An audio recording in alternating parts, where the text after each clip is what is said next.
So isn't it awesome when you're not planning on going out thrifting, but you go out thrifting anyway and you end up finding one of your bucket list items? That just happened to me, and I was in total shock when it happened. I really had this feeling that there was other things I should be doing. I should be home, I should be listing, but I did need to go to the post office and I needed to go out anyway. And I had the encouragement from Mr. Pish Posh. He said, don't forget the Rookwood Crow Trivet. You just never know what's going to be at the thrift store. Okay, so this is the type of thinking and the type of reasoning that gets us into having a profit pile or a backlog. But anyway, I'm glad I went because I did find something that I have been looking for, kind of one of those check it off the thrifting reselling bingo card items, you know. And it's funny because it's not the most valuable thing I found that day, but it's just kind of fun because it's a big deal in the reselling community. And so to just finally find one made my day. But let's start off by talking about some of the other things I found that day. I will get to it because I'll just kind of go in order. So this was one particular day, and then I'm going to add in a few highlights of the next day when Mr. Pish Posh and the fam and I all went together and we all found a few good things. So I wanted to share those highlights. This is just a highlight reel, not everything I picked up. So I start off at the bins. You know me and my bins. I love them. Cost of goods is so low. And so first thing I'm looking in a box and I find a couple pieces. There was like a couple other pieces of dinnerware in there, some white bowls and things, but I noticed this. And whenever I see this combination of green and blue and possibly even sometimes there's maroon color in it as well. So here's the saucer. So it's kind of an oversized cup and saucer. Now Gibson makes a very similar looking color combination set of dinnerware, but these happen to be Denby. Okay, so I always keep my eye open for this color combo. As far as I know, this is Harlequin. So Harlequin is the pattern that does those three colors, this mix and match of those three colors, kind of like that. And so a lot of my stuff I still have to do some research on, but I saw Denby and that color. I'm like, oh, it's not Gibson. So exciting. So I grabbed that. Bins, again, hardly paid anything for that.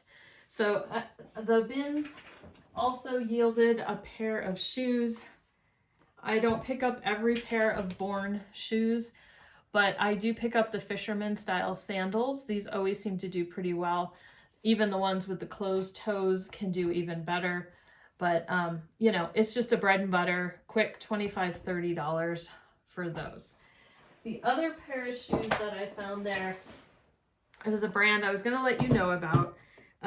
The brand is called Bally, and this pair of shoes was there at the bins, and it's just a nice pair of men's loafers with a buckle and a fringe, and they're a bigger size, I believe. I think they're a 12, if I remember correctly. But anyway, they're made in Italy. It did look like, as we were kind of doing a rough idea of comps, because I was trying to decide whether to recommend it as a bolo. It looks like the sell-through rate's like about 50%. So, roughly. But it's just that you can get fairly good prices when it does sell. So it might not sell super quickly, but it can be a good price when it finally does. And the higher priced ones seem to have been made in Switzerland, not Italy, if that helps you at all. So Bally, B-A-L-L-Y. And at the bins, of course, I'm going to pick those up. Okay, the other fun thing I found at the bins, I saw these across the way. Okay, if you're a certain age, you are going to know what these are right away. If you're younger than that, okay, full disclosure, I am young enough to not have used these. I did when I was little, but I was not a teenager when these were necessary.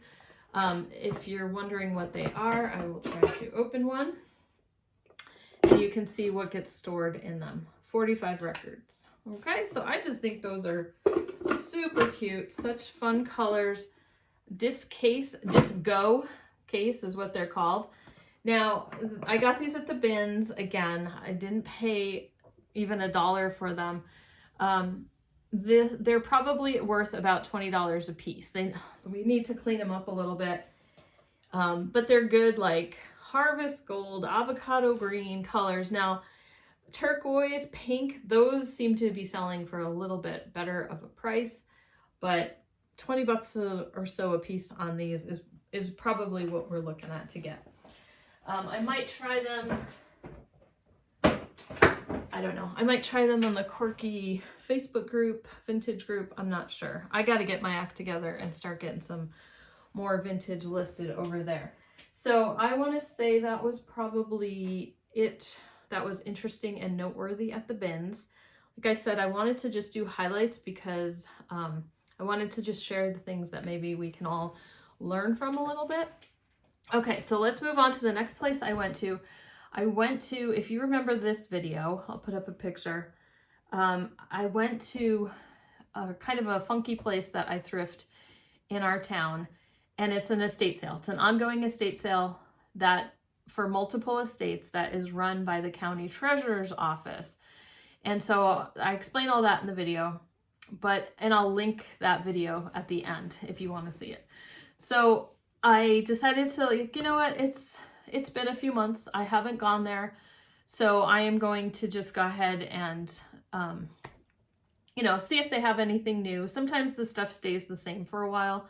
Like they're just trying to work on the same estate. This is the same place I got the major Hawaiian shirt haul. If you remember that, if you've been watching me for a while, that was early spring, late winter, I think, when that happened. So I decided to go there, and the first thing I see, this is going to be kind of hard to show you, but the first thing I see is like a basket, and it was full of discontinued makeups.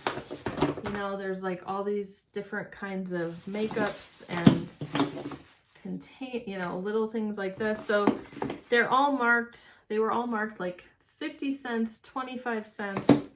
A couple were a little bit more than that. But so all I did was like, I took one and I looked it up, and like this was 25 cents, and I found a sold like for $20 free shipping. Okay. So there's like 4 or 5 of these. So that was kind of a no-brainer. I decided to just buy all of it because I didn't want to just sit there and look up every single one. You know, there's no one else in there shopping with me, but I am on camera. So, you know, they have closed circuit camera. Is that what you call them anymore? Anyway, they have cameras on you so they can see you're not stealing anything. So I didn't want to sit there looking up every single one. So I still have not researched everything, but I knew at least those cover girls were going to do pretty well. And that would pay for like everything I bought that day. So as I was leaving, I also happened to see, this. Looks like a ginormous lipstick case. I did pay $8 for it, but I saw the logo on top, which is Chanel. And this is Eau de Toilette number 5, Chanel number 5. Okay, the tricky part, so as you can see, it's a spray. Woo. We don't do a whole lot of fragrance in this house. Mr. Pish Posh doesn't react well to it, so I've gotten sensitive over the years because I'm just not around anything anymore. Anyway, I can't really tell how much is in here. I'm thinking I'll just have to weigh it and give them the weight. And again, I will probably have to do this on Mercari because I don't know if it's full. I mean, in any case, it doesn't have a box. It doesn't have anything. So I'm not going to list it as new for sure. So I will go ahead and try that on Mercari and see how it does. Now, the comps on these were kind of tricky because I'm looking at eBay, and a lot of people are selling like the empty container. Whether it's really empty or not, I don't know. Some other people, what's more common is a small, actually lipstick size, little like travel purse spray that people could take with them. those are a little bit more common. So there's some comps for those. And so I came across a few of the bigger ones.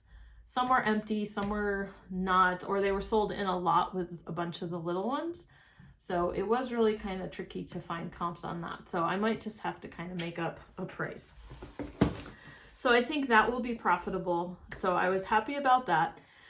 But the other, so my holy grail, not, that's kind of overstating it. My bucket list, one of my bucket list thrifted items was actually found at this place. So believe it or not, like as you're walking through all the people waiting in line to get like titles to their boats and their cars and stuff like that, they have tables of stuff put out. And you can, you know, they can't fit everything in that room. So they put stuff out, and it probably helps grab the attention of people who are waiting. Like, hey, go shop an estate sale while you're waiting. And so I was just kind of scanned through that as I'm headed back to that room. And I was looking through everything, and I was like, oh, a lot of this stuff looks familiar from last time. And then I saw this. I saw the top. I saw this shape, and I was like, oh my goodness, I wonder if that's a Glassy Baby. Because I know people have gotten fooled by them, but I realized too, it's bigger. People always say it's a little bit bigger than they expected because it's a votive holder. And anyway, you can see it says Glassy Baby on the bottom. So I picked it up, saw the circle, and then I saw the price, $1. So I was like, oh my goodness, they don't know Glassy Baby, obviously.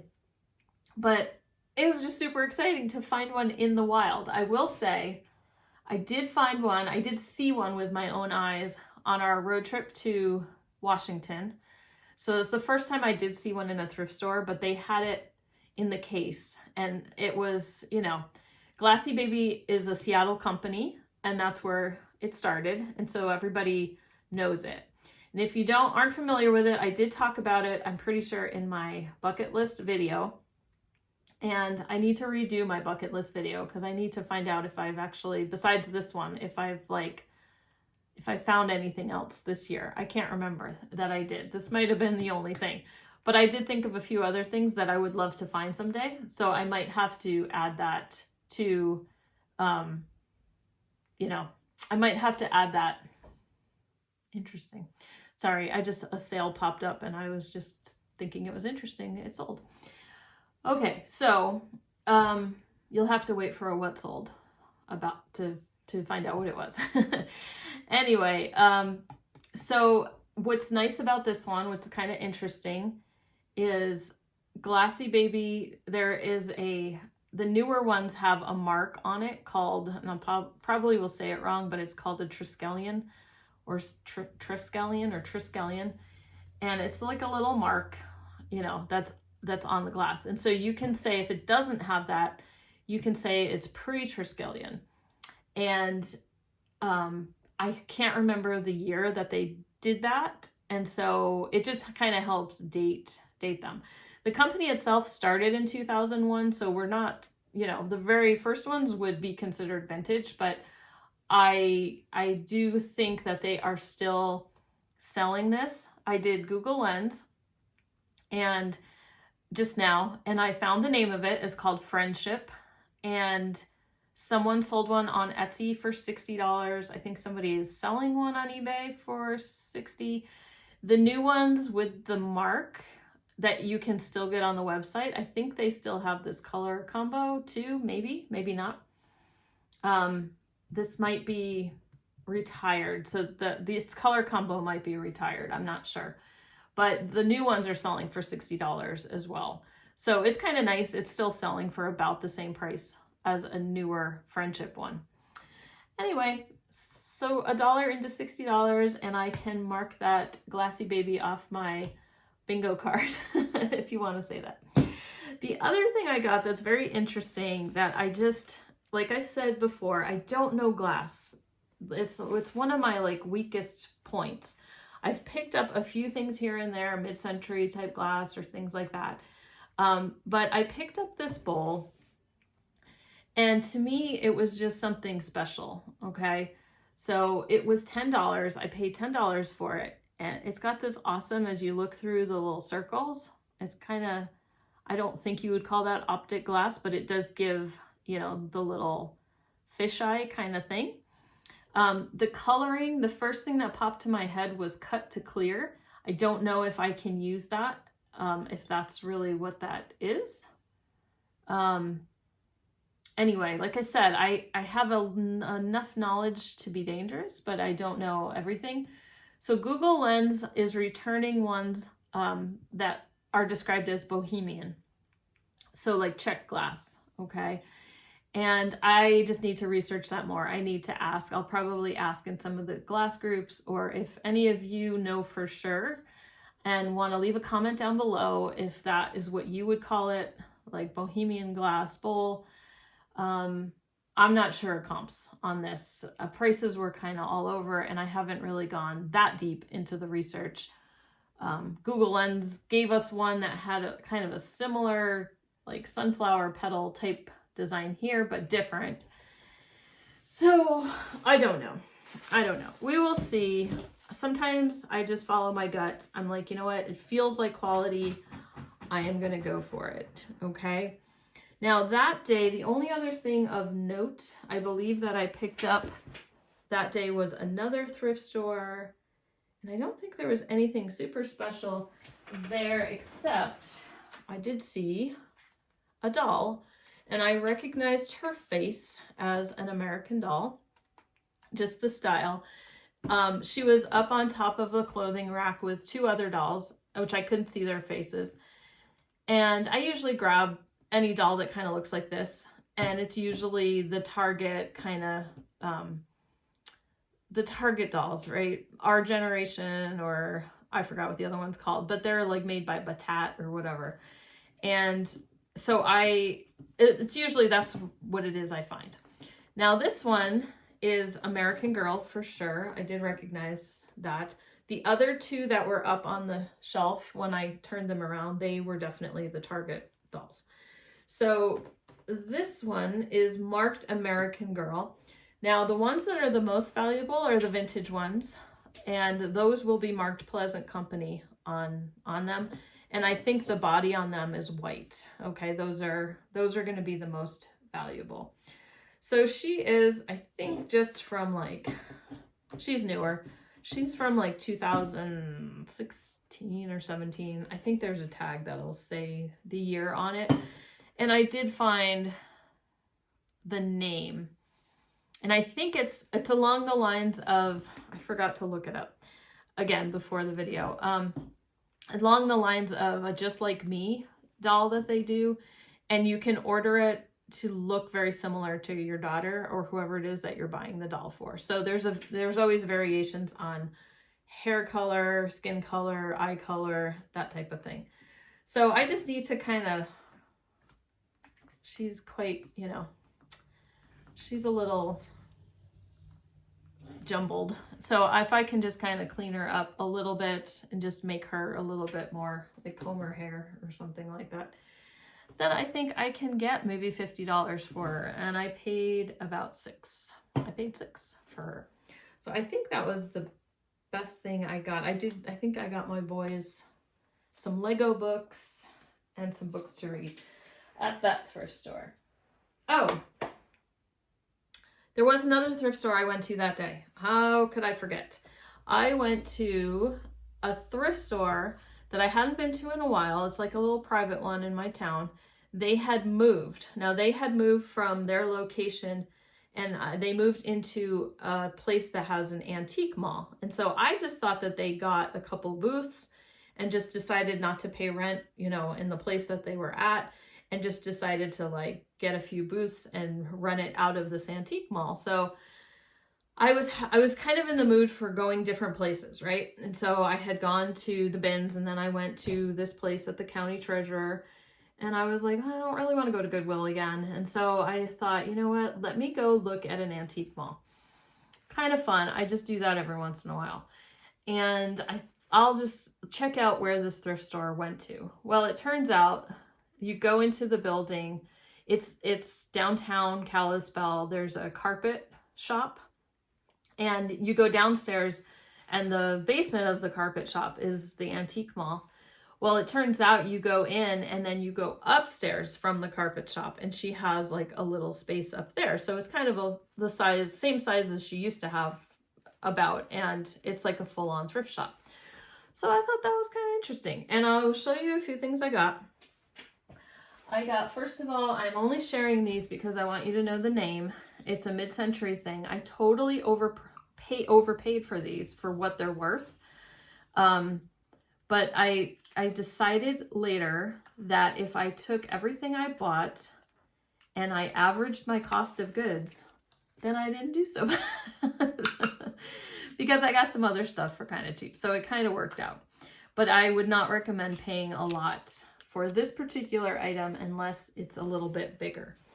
So these are little bowls. They're made out of, I think, aluminum, and they're covered in enamel. And the brand is called Emal Bowl, and they're made in Norway. So it just makes me so happy to find mid-century things, especially in cowboy land. And so I was like, I'm going to get them because they're really cool looking. Now, the bigger the bowl, the more money you will get for them. We're looking at maybe $15 to $20 if I sell them together, okay? And we'll throw them in Mr. Pish Posh's Etsy shop because a lot of that, you know, does a lot better on Etsy than it would do on eBay. But I just wanted, here, I'll show it. Both of them are kind of ripped a little bit, but I will try to show it. It's a little triangle label, Emal Bowl, and then it says Norway underneath it. And these are actually in good condition. There's no scratching of the enamel. Very cool. But what was my great find in that place was a bag of sewing patterns. Just what I need. I don't think I bought fabric that day, so I am ahead. But anyway, the reason I got all these, they're all uncut, and most of the ones I got were costumes. And so let me open that up for a second. Some of these I have sold before, and some are Civil War, some are like that first one was like turn of the century, I think. Some are more, I guess there's a lot of Civil War. There's a few wedding dress ones that can also be used for cosplay, kind of medieval looking.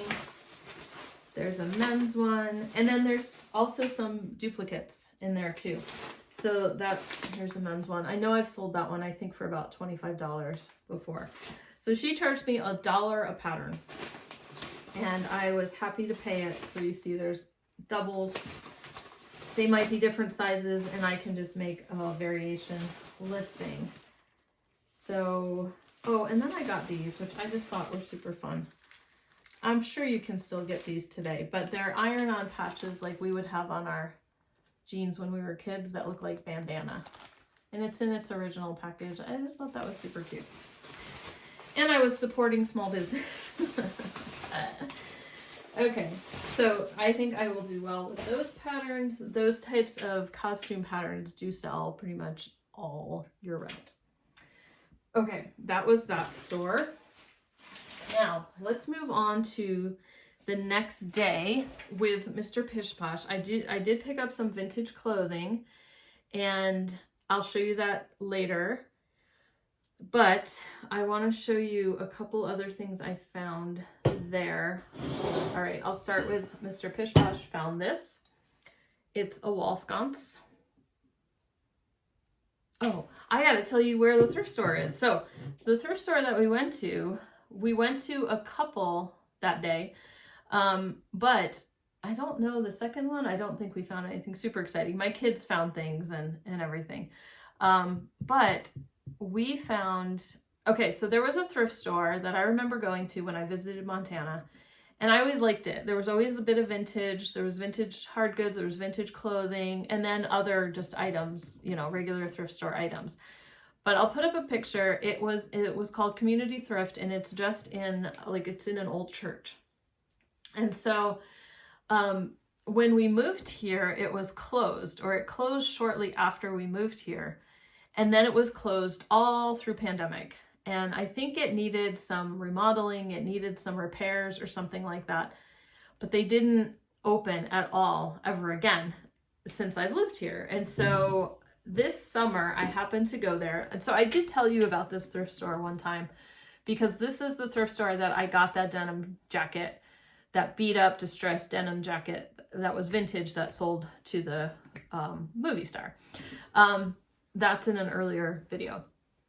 But anyway, she did some, like, she would open this summer for like a yard sale. So she would open Friday afternoons for like a month or whatever. And she was like, I'm selling the business. I am not going to run this thrift store anymore.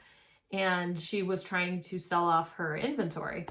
So I went there a couple times. Like I said, I got a couple good things. Got that denim jacket, got that Jack Frost wool shacket type thing I sold recently. A couple other odds and ends, right? So then I would hear, as I was shopping, that people are like, oh, you're selling the business. And I would hear like people say, are you going to sell it to someone who wants to run it as a thrift store? And she's like, that would be great. So there were a few people interested even while I was there. They were like, my wife wants to come look at it. I'm looking at it for my wife to see if it's viable, blah, blah, blah. So I don't know if that's who it ended up being. But I just happened to be on, I think I was like, I had done that What Sold video, and I talked about that place because of the, I don't know, the Jack Frost flannel or wool shirt that I sold. So I had just remembered that place, and I don't think I mentioned it by name or anything like that, but coincidentally it came up in, I think, one of my local Facebook groups, that they were, oh, I know what it is. It was a discussion in a Facebook group local about where you could donate clothing. And somebody in the group said community thrift. And I was like, community thrift is closed. And so I looked it up on Facebook and they were open again. So it happened. Somebody bought the thrift store and they're running it as a thrift store now. So they had only been open a week.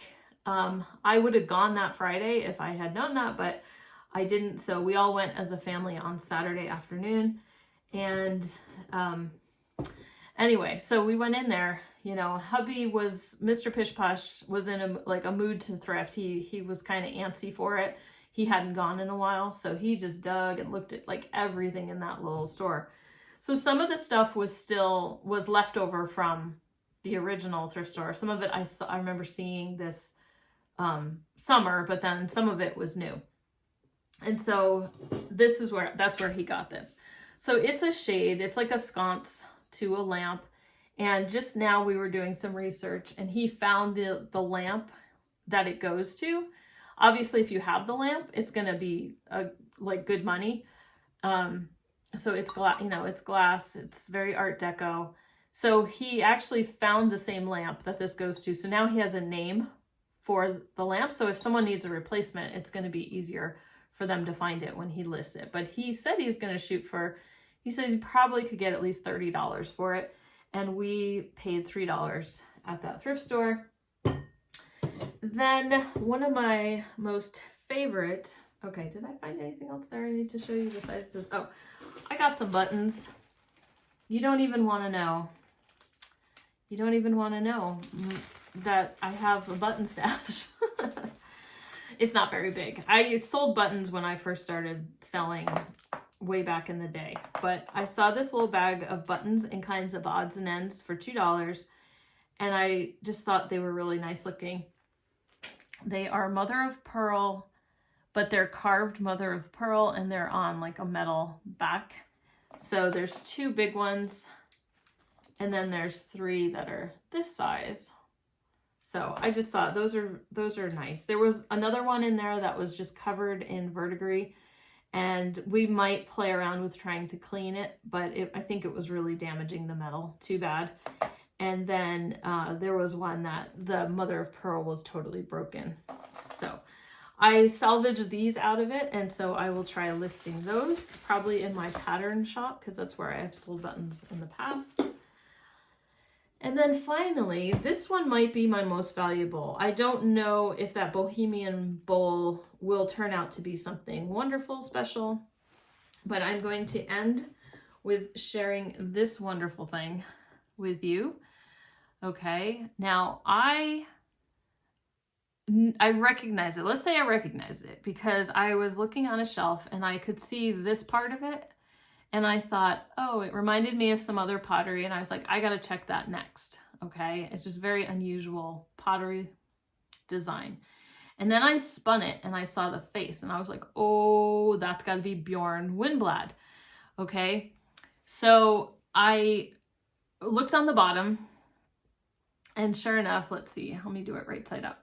What I could see right away down here is Bjorn Windblad's signature. Maybe I'll put the words up here. Bjorn Windblad, it's got a double I in it. But I recognize the top part as Rosenthal. And so Bjorn and Rosenthal did stuff together all the time. Now, what was throwing me off so I just grabbed it. I was just like, I will buy anything Bjorn Windblad that's so whimsical like that. He's a mid-century potter, ceramicist, whatever. And I just thought this was so cool. So I started researching later in the car. I start researching to find out how much they're going for now. So correct me if I'm wrong, but I searched mug, right? To me, this is a coffee mug. It's the perfect coffee mug size. Ugly face mugs are a thing. And I was like, a mug, right? I found like one or two between eBay, Google, all these places. There was just like one or two. And I'm like, they can't be that rare. I'm like, because back when I followed mid-century a lot more, like on Instagram, and I would follow these mid-century sellers, they were putting, that's how I recognized it, because I'm pretty sure I would see people find these. And so I'm like, how come I'm not finding it? So this might be a mystery you guys can help me figure out and solve, because finally, I took the word mug out of my searching just now, and people are calling it a jug. Okay, now it could be that there's bigger ones, and so it's more accurate to maybe call it a jug, not a mug. I did see a sold that was for a 6-inch one. This one's about 4.5 inches. A 6-inch one sold for like $275. Now they either called it a jug or a vase. So people are calling them vases, they're calling them jugs, they're calling them anything except mug. They're not even putting mug in the title. I'm like, I don't get it. So I still have some people I can ask about whether there is maybe a catalog of Bjorn Windblad, Rosenthal. Like, is there a catalog that these were originally called jugs or vases or something like that? Like, what do you guys think? Like, I'll throw all 3 words in there in my listing. That's fine with me, but I'm just kind of curious why nobody's calling it a mug, right? Now look at that. It's got a handle and it doesn't even have a spout. All right, so now I got to pull this off of here and I'm going to show you the clothing that I found at this thrift store. I found a really good one. No, I didn't. Mr. Pish Posh found a really good one. I found the other 2, which I think are pretty good. But so, okay, I take this back. This might not be the most valuable thing. I think one of our clothing pieces is the most valuable thing. Hang on a second. Okay, so I'm going to start by just showing you. They're kind of just all hanging up together. Now look how fun this is. This is like a Hawaiian shirt, but it's lined with terry cloth. The pockets are lined as well. The tag, it says, I think CAJ. I keep forgetting to research that, if that's even something I can research. It does have a care label and it's a size small. It's just very, I think you would call it a Cabana top. It reminds me of something my vintage Ken doll would wear. And I'm thinking I had something like this that my Ken doll wore. Okay. But my vintage, like the 60s one. I don't know if this is that old. But anyway, that is the design. And that I think will do pretty well. Now, Next one is another Hawaiian, very floral. So I was not expecting the pearl snaps. I was not expecting the label to be H-Bar-C, which is it's a Western brand. So this one says California Ranch Wear. Okay, so H-Bar-C can be a really good vintage Western shirt brand. So this is interesting. And then we realized it's got like darts, you know, it kind of got a little bit of longer sleeve. So this is a woman's. And then if you flip it around, it's got the Western yoke there on the back too. So it's definitely Western, but Hawaiian. And I know there's a word for Hawaiian cowboys. I can't think of it at the moment, or I don't know if that I could even pronounce it, but I might need that as a keyword. So anyway, I saw some men's H-Bar-C that were Hawaiian that sold for like $60. So this is a woman's. We'll see how this does. Now the best one that I found, that we found, Mr. Pishposh found, but if he hadn't found it, I would have, because it's this nice overcoat tweed. It's got like raglan sleeves. So the style's a little bit different. So raglan, it doesn't have like the shoulder seam. It's like up here. It's a herringbone. It had a couple condition issues, but my handy Mr. Pishposh did those repairs. He said, you know, like the seam had come undone, so he fixed it. It was like hanging. But wait till you see the brand. We've been talking about this brand a lot lately. Okay, so Harris Tweed, the Globe. So he said there was a sold of that exact overcoat. Somewhere $200, a little bit less maybe. But we decided to start higher. There's none available. So we started a little bit higher. So we will see how that does. The condition overall is like really good. Like there's no ripping in the, you know, in the lining and everything. And there's no size. They don't usually have a size. So he compared it to the one, ooh, that's cool. Oh my goodness. I don't even know if, so he tells me that the union label ones are the best. So I don't think he saw the union label, unless he meant this is best, this is good because it has a union label. I gotta ask him if he saw that. Okay, and so the union label, actually, there's databases and you can date your vintage based on that. Okay, I'm gonna go double check if he knows that. Then, anyway, so he compared the measurement to the one that had sold, and the measurements seemed to actually match. So and then he found one that was a little bit smaller and checked those measurements, and those measurements match. Sorry, I just wanted to flip it around because I feel like I'm just talking to nothing.